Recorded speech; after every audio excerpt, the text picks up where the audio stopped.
Today on the channel, we're checking out the Veeniix V997. And I'm gonna start here on the desk and go over everything that it comes with. Talk about the features, and then we're gonna take it out and put it to the test. After that, I'll give you my honest thoughts. And if you wanna check it out for yourself, the link will be down below in the description. Let's get into it. All right, so we're gonna take a look at the vehicle first. And right away, you can tell this thing is very unique. It definitely stands out a lot more than most traditional RC vehicles. You also get a game style transmitter. It resembles my Xbox controller a lot. You get 2 batteries, safety glasses, a manual, of course, water bottle. We have other accessories here, screwdriver, charging cables, and I'm assuming what's gonna be the ammo for this little guy. Back to the truck, guys. Check out these tires.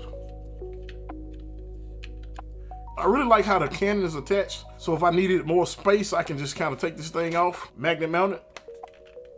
You guys know how I am about magnet mounts. I like all my bodies on my trucks to be magnet mount. On and off switch right here. Battery installs in the bottom. That's what that screwdriver is for. Nice heavy duty bumper. Same on the rear. And it has quite a bit of weight to it, so it feels pretty solid. Even this part is pretty weighted. This is more like a tank versus a basher. I have seen some descriptions where they call it a truck, but I'm gonna call it a tank. Very different, guys. Now on your controller, it does have a screw in the back, and it does use 3 AA batteries as well. As you can see, it has a bunch of functions here. You have these 2 buttons here, which they both shoot, but one of them kind of reload. I guess if it gets jammed, you can hit the other one, but it'll shoot from that one as well. You can actually move it with these 2 as well. That controls the turret, forward, backwards, and side to side. You got a high and a low. This is just the indicator light right here. I think you switch it by hitting one of these buttons over here. You have a versus button on here as well. From my understanding, you can actually challenge someone else that has this same vehicle. And then you have different sounds over here. You can actually turn it on and off with these sounds. This thing actually has an infrared intelligence sensor. It has a laser on the turret somewhere as well. So those sounds I was telling you about, the one button in the middle is called simulated battle mode. They actually have rules of how that game is played on here as well. I'm gonna go ahead and get 1 pack of these and some water. Then I'm gonna show you some of the features of this tank. I'm not sure if you guys can see that, but that's a bunch of little small pellets.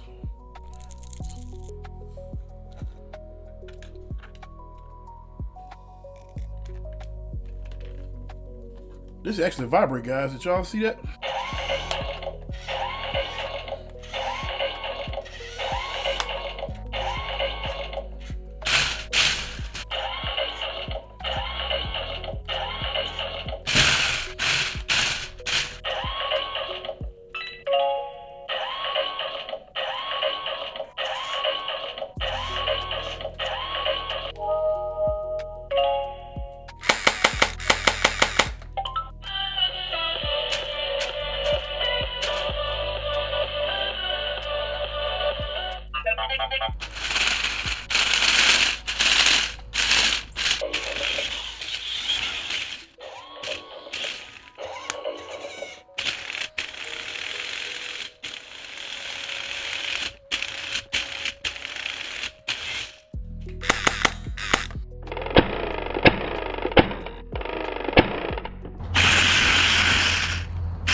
Alright, so after spending more time with this guy, I can honestly say this is way different than your traditional RC. And really, that's not a bad thing. Because that's what the hobby is all about, trying new things and having fun with something that's different. The controller is really intuitive, but I will say when you first start using it, it's really weird because of the way the controls are. You know, you're kind of used to turning here, but this is for your turret. Part of your turning is right here in this area. But once you do it a few times, it actually makes sense. So this tank is loaded with features and sound, as you guys saw in the video. A lot of cool details, especially these wheels. Each one of these actually roll on their own, and that's a big part of what really makes it stand out. It gives it a futuristic battle tank. And when I tell you this thing is fast, it's fast. I had to lower the speed to do the video. And the modular design really makes this RC cool. It adds a whole unique experience. This whole setup feels different from something that we normally would see, and I can really appreciate that. Now, I'll be real with you. This may not be for everyone. If you're more into traditional RCs, this may not be your thing. But if you like unique RCs, cool features, or just having fun with something different, I think this is a pretty fun option. Big thanks to Veeniix for sending this out for us to test out. We really appreciate it. If you want one yourself, check the link down below. Be sure to like, comment, and subscribe. Till next time, guys, this is GNCRC. Thanks for watching.